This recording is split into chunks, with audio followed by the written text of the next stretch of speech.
Olá, mais uma vez eu aqui. Me chamo Rosângela Sâmara e hoje nós vamos conversar um pouquinho sobre densidade demográfica. Em vídeos anteriores, nós conversamos sobre a população brasileira e a sua formação. Nós vimos dados estatísticos extraídos do site do IBGE. E hoje nós vamos conversar um pouquinho sobre densidade demográfica. Nós vamos ver a quantidade de pessoas que habitam em determinado lugar por área, por quilômetro quadrado. Essa medida a gente chama de densidade demográfica. Vimos anteriormente também a diferença entre país populoso e país povoado, entre cidade populosa e cidade povoada. Vimos também que a perspectiva de vida tem melhorado bastante. Vimos questões sobre taxa de natalidade, taxa de fecundidade, taxa de mortalidade. Então, é isso. Para nós iniciarmos nossa conversa, eu apresento a vocês o material preparado para o dia de hoje, para esse nosso momento, para essa nossa conversa. E eu mostro a vocês o seguinte: a densidade demográfica. Mas o que será essa densidade? Vejam só, a densidade demográfica nada mais é do que um cálculo que é feito para a gente poder entender como se processa a contabilização de uma determinada população em um determinado local, certo? Como é que a gente faz esse cálculo de densidade demográfica? A gente pega o número total das pessoas que habitam ali e divide pelo tamanho da área, pelo tamanho do território. Aí a gente chega a uma densidade, a um númerozinho X, e indica essa densidade demográfica. Então, veja só, para entender melhor a densidade demográfica, a gente precisa primeiro partir do histórico das migrações no Brasil. Vejam bem, migrar é sair de um lugar para o outro, isso dentro de um mesmo território. Por exemplo, são migrações do campo para a cidade, do interior para a capital. Imigrar é quando se vem de fora de um lugar para o outro, um lugar externo, por exemplo, de Portugal para o Brasil, da Espanha para o Brasil, do Canadá para o Brasil, dos Estados Unidos para o Brasil. Então, veja só, o primeiro período das migrações aconteceu de 1500 a 1808.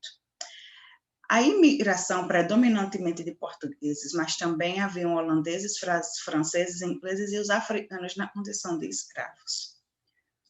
Depois disso, teve um segundo período. Esse segundo período ele foi de 1808 até 1888. Uma lei Eusébio de Queiroz foi proibida a entrada de escravos no Brasil. Então, houve a entrada de imigrantes europeus para substituir o trabalho escravo nas lavouras de café. Passaram a vir outros povos para poder povoar o nosso país e assim trabalhar nas lavouras. Teve também um terceiro período. Esse terceiro período ele aconteceu de 1888 até 1930. Foi quando aconteceu a maior entrada de imigrantes graças a medidas governamentais que aboliu a escravidão no Brasil. Vieram pessoas de todos os lugares do mundo para o Brasil, graças à abolição da escravatura. Depois disso, nós tivemos um quarto período, que foi de 1930 até os dias atuais. Como é que se deu esse período imigratório? Caiu o fluxo, E esse período ele foi marcado pelo deslocamento expressivo de brasileiros para outros países. Deixou de se entrar pessoas no Brasil e os brasileiros passaram a procurar viver em outros lugares. Quais foram esses movimentos migratórios? Migrações são deslocamentos de pessoa de um lugar para o outro, uma fixação de residência. Vai para morar e não apenas para passear. Entre os tipos mais comuns, nós temos a migração interregional, como eu falei, quando sai de uma região para outra. Por exemplo, mora em Santa Catarina, no sul do Brasil, e vai morar em Sergipe, no Nordeste. E as localidades que se encontram em regiões diferentes do país. E tem as migrações intrarregionais, e a pessoa sai de um lugar dentro da sua mesma região. Por exemplo, mora no Rio Grande do Sul, que é região sul, e se muda para o Paraná, e também é região sul. Vejamos. Sobre a interregional, moramos aqui no Rio Grande do Norte. Então, se vamos sair do Rio Grande do Norte, que está na região Nordeste, para ir para São Paulo, que está na região Sudeste, está acontecendo uma migração interregional, significa entre regiões. Se nós estamos no Rio Grande do Norte e vamos morar no Ceará, é uma migração intrarregional, porque tanto o Rio Grande do Norte quanto o Ceará estão localizados na região Nordeste. Aí, olha só, imigração e emigração. Imigrante é quando a pessoa sai de uma região ou país que não é de sua origem. Região Sudeste, principalmente São Paulo, recebeu o maior contingente de população. É a região São Paulo, é onde mais tem pessoas concentradas morando. Emigrante é quando a pessoa sai de uma região ou país de origem para outra. Saiu da região Nordeste, a maior quantidade de pessoas para viver em um outro país, em um outro continente, certo? Aí temos ainda o movimento pendular. O que é esse movimento pendular?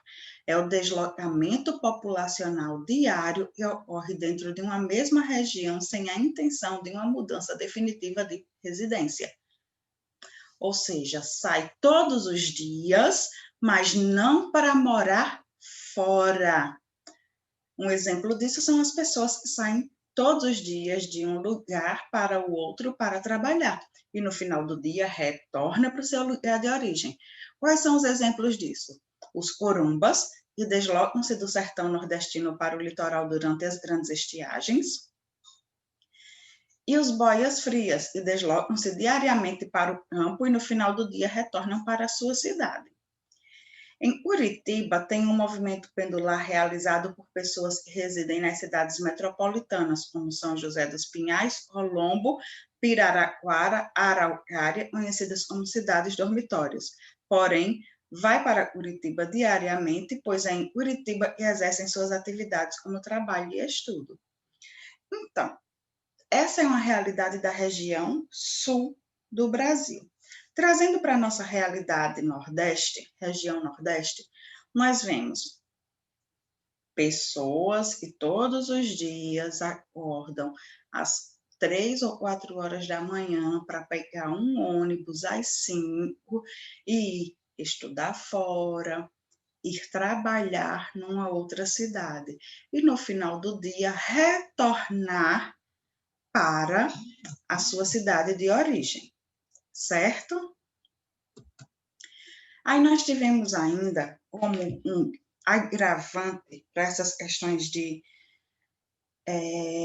migração, um crescimento populacional. De 1808 até 1850, o fluxo imigratório desse período foi estimulado pelo decreto de Dom João, que permitia o estrangeiro ser proprietário de terras no Brasil. Então, tinha muita gente vindo, porque Dom João baixou um decreto de quem viesse de um lugar para o outro, imigrasse, teria direito a ter uma terra no Brasil.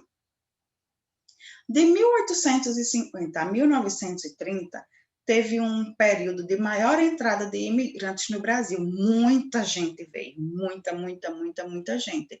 Por quê? Porque aboliu-se a escravidão no Brasil, a cafeicultura estava em alta, tinha muitas lavouras, tinha muitas plantações de café e precisavam de pessoas para trabalhar. Então, se os escravos, se os negros, os africanos, eles não podiam mais desenvolver essa atividade como escravos, aí muitas pessoas vieram de fora para o Brasil para poder atender a demanda existente.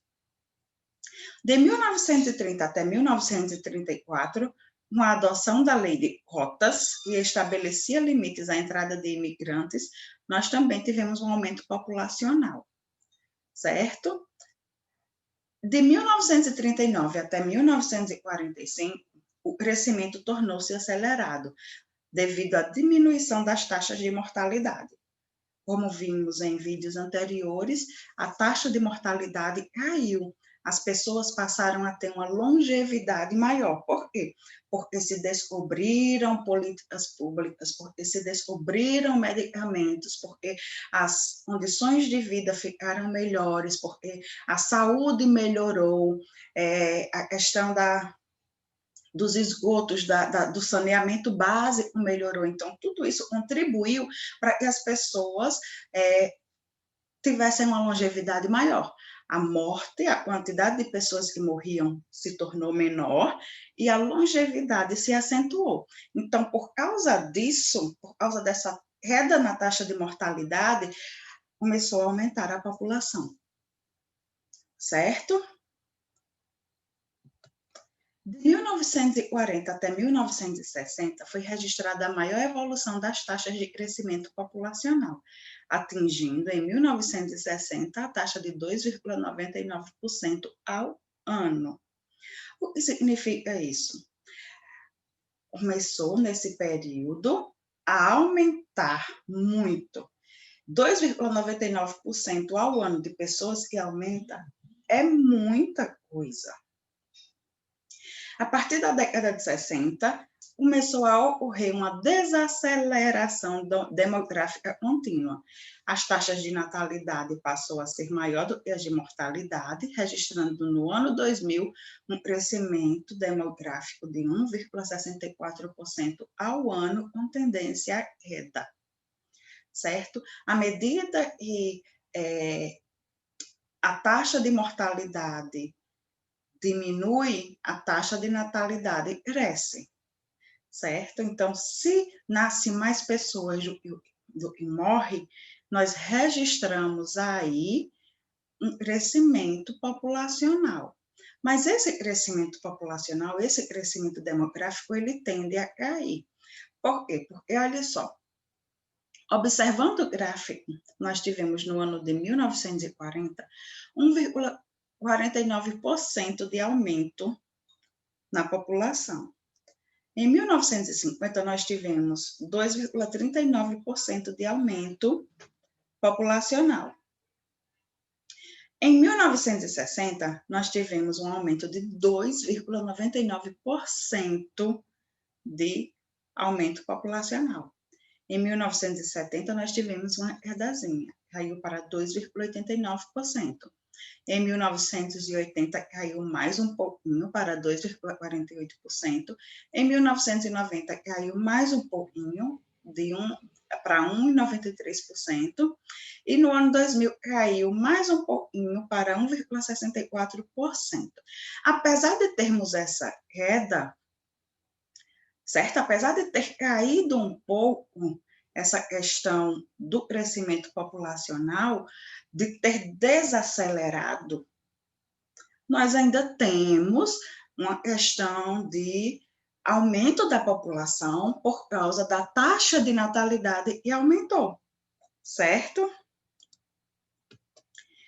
O Brasil é o país mais populoso do mundo, porém é o menos povoado. Por quê? Porque nós temos aí dois tipos de população. A população absoluta, que é o número total das pessoas de um lugar, e a população relativa, que é o número das pessoas, uma densidade, é o número que nós fazemos através da densidade, do cálculo da densidade demográfica.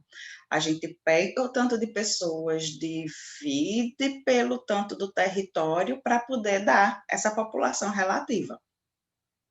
Tendo em vista que a população relativa do Brasil é baixa, nós temos a certeza de que o Brasil é um país muito populoso, porque segundo o censo demográfico de 2000, ele tem uma população de mais de 160 milhões de habitantes, sendo o quinto país no mundo com maior população, porém ele é pouco povoado, porque a sua população é de 19,84 habitantes por quilômetro quadrado. Então, a quantidade de pessoas que habitam um certo lugar, um certo território, é baixa. Por ela ser baixa, o Brasil não é populoso, é apenas, desculpem, não é povoado, ele é muito populoso. Como é que essa população está dividida? A população brasileira encontra-se mal distribuída pelo território. Como é que ela se encontra mal distribuída? Ela concentra-se por motivos históricos e econômicos em áreas próximas ao litoral. Quanto mais perto do litoral, mais pessoas tem. Por quê? Por causa de aspectos históricos e econômicos. A economia no litoral ela é bem melhor do que a economia dentro do interior do Brasil e mais ainda na região norte. Na região norte, bem no centro. Avançando para o interior do Brasil, encontramos densidades cada vez menores, com grandes vazios demográficos na Amazônia. Então, a Amazônia é o lugar menos povoado dentro do nosso país. Quais são os países mais populosos do mundo? Como nós vimos em vídeos anteriores, a China lidera o ranking, seguido pela Índia, depois Estados Unidos, depois a Indonésia e, em quinto lugar, o nosso Brasil.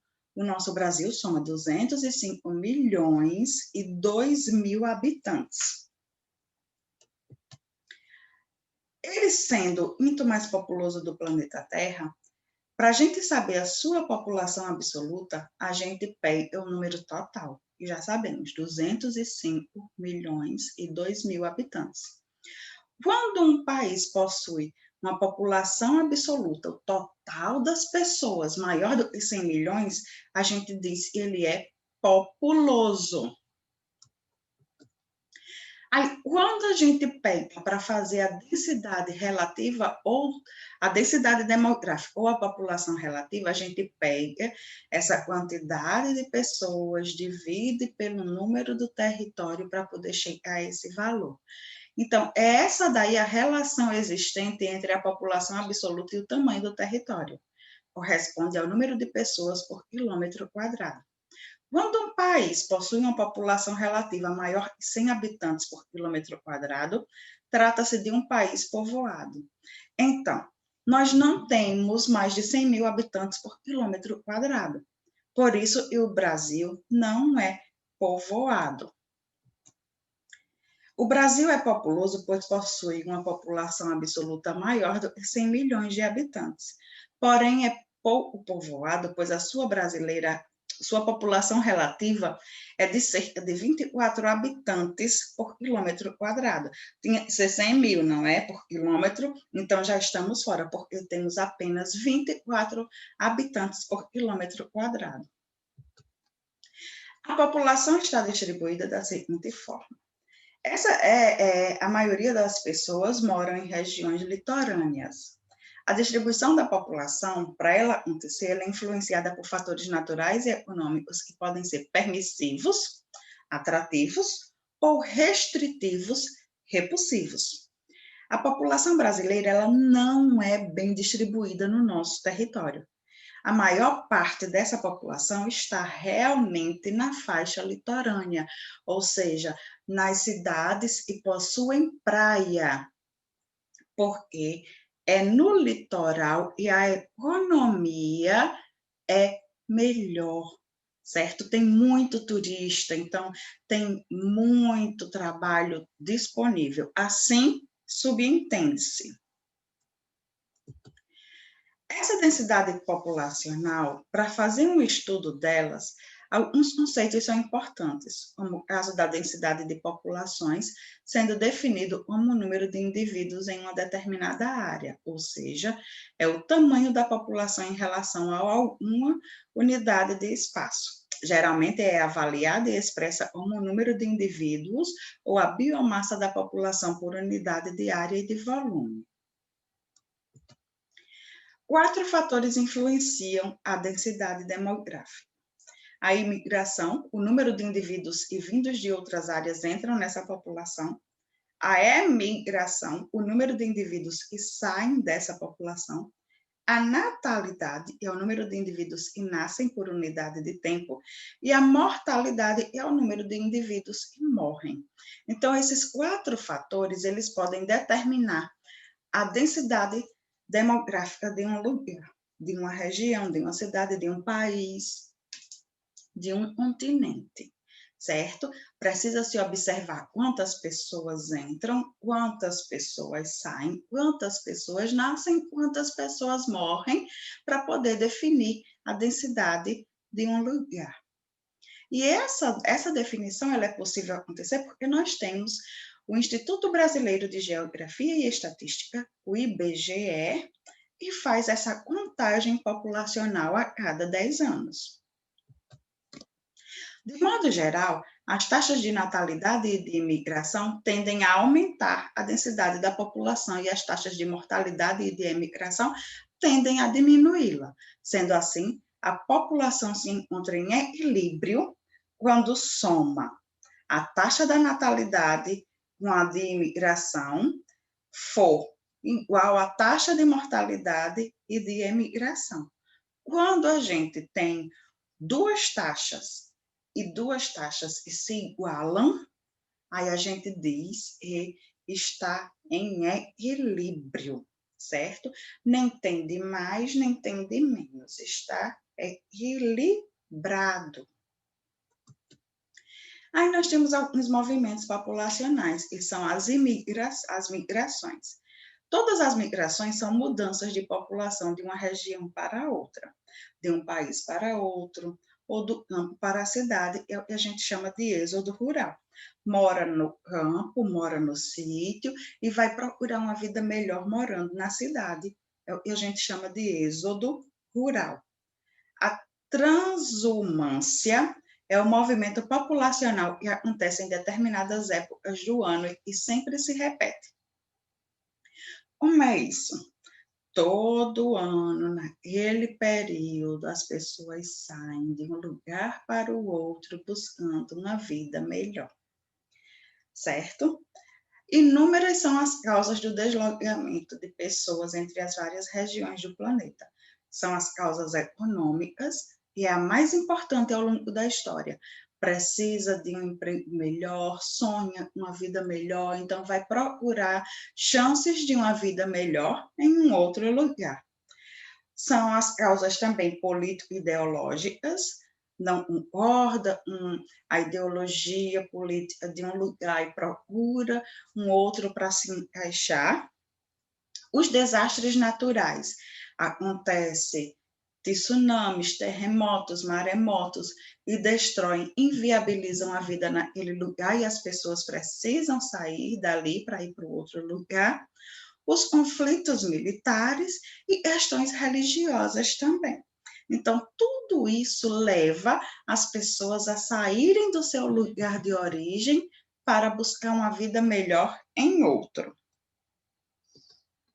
Aí a gente chega e olha só, vamos debater um pouquinho mais sobre a questão da população absoluta, e é o número total de habitantes de um lugar. Os países populosos que possuem muitos habitantes, né? Nós temos a China e a Índia. E as regiões populosas, nós temos o leste e o sudeste asiático, o nordeste dos Estados Unidos e o noroeste da Europa. Aí, países não populosos, é um pequeno número de habitantes. Nós temos Portugal e Austrália, com as regiões não populosas da Amazônia, da Patagônia e da Sibéria. Então, a nossa Amazônia, ela aparece aí no não populoso, porque a quantidade de pessoas que moram na Amazônia é menor do que a quantidade estipulada para ser populosa. A densidade demográfica, repetindo, é a média de habitantes por quilômetro quadrado. Então, essa população, ela serve para dizer se é densamente povoado ou não.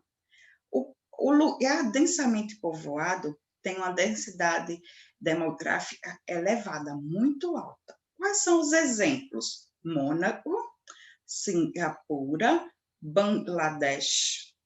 E tem as regiões também que são densamente povoadas, como o delta do rio Ganges, o leste da China e o noroeste da Europa. Os lugares que são fracamente povoados, que têm uma baixa densidade, a Mongólia, a Austrália, o Canadá, a Argentina. Todos os lugares populosos são necessariamente povoados. Todos esses lugares aí estão tidos como povoados, eles são populosos? Não. Por quê? Porque populoso significa muitas pessoas vivendo no mesmo ambiente. E povoado significa a divisão das pessoas que moram ali pelo tamanho do lugar. Nesse caso, para ser povoado, ele tem que ter mais de 100 habitantes num lugar, certo? E no caso da Mongólia, do Canadá, da Argentina e da Austrália, não chega nem a 50. Tem 3,11 habitantes, tem 13,49 habitantes, 2,51 habitantes e 1,66 habitantes. Por isso, eles não são considerados povoados. Mas quem tem 6.396 habitantes, 16.410,26 habitantes, 975,1 habitantes, é extremamente povoado. Então, aí a gente chega a alguns fatores importantes que precisamos observar. O superpovoamento é quando ocorre um descompasso das condições socioeconômicas da população em relação à área ocupada. Por exemplo, quando o povoamento atinge o seu limite, ultrapassa o seu limite, a área não comporta aquela quantidade de pessoas. Aí nós temos aí, como fazer para saber isso? Isso está acontecendo através do recenseamento. Faz o levantamento, a coleta dos dados estatísticos dos habitantes de um determinado lugar. Quais são as taxas que contribuem para essa questão do aumento da população e da diminuição ou da igualdade? É a taxa de natalidade e a taxa de mortalidade. O número de nascimentos ocorridos em um ano igual ao número de habitantes, e o número de mortos num ano igual ao número de habitantes. É quando a gente faz uma relação entre eles. E, mais uma vez, eu lembro a vocês que a densidade demográfica é diferente de distribuição da população. Densidade demográfica é um cálculo que a gente faz para saber quantas pessoas habitam em um determinado lugar. E a distribuição da população é onde essas pessoas moram. Por exemplo, zona rural, zona urbana, mais pessoas moram na zona urbana, certo? Por quê? Porque se a gente for tomar como exemplo a cidade de Açu, nós vamos pegar o território todo, pegar o número de habitantes, dividir pelo tamanho do território. Aí é para dar um tanto de pessoas vivendo na cidade de Açu. Isso é a densidade demográfica. Mas o que acontece? Apesar da gente saber que tem que ser distribuído pelo total geral, o que a gente encontra é muitas pessoas mal distribuídas, muitas pessoas morando mais num canto do que em outro. E isso é a distribuição da população, certo? Então, a nossa conversa hoje sobre densidade demográfica é mais ou menos isso. É para que a gente saiba e a população brasileira, a população nordestina, a população norte-rio-grandense, a população açuense está mal distribuída. Apesar de termos um quantitativo de pessoas, e se a gente distribuísse pelo tamanho total do lugar, tinha e ter tantinho, cada tantinho no lugar, a gente sabe que está mal distribuído. E algumas pessoas habitam mais em um local, mais em uma região do que as outras, certo? Então, nossa conversa sobre densidade finaliza por aqui. Espero que vocês tenham entendido, certo?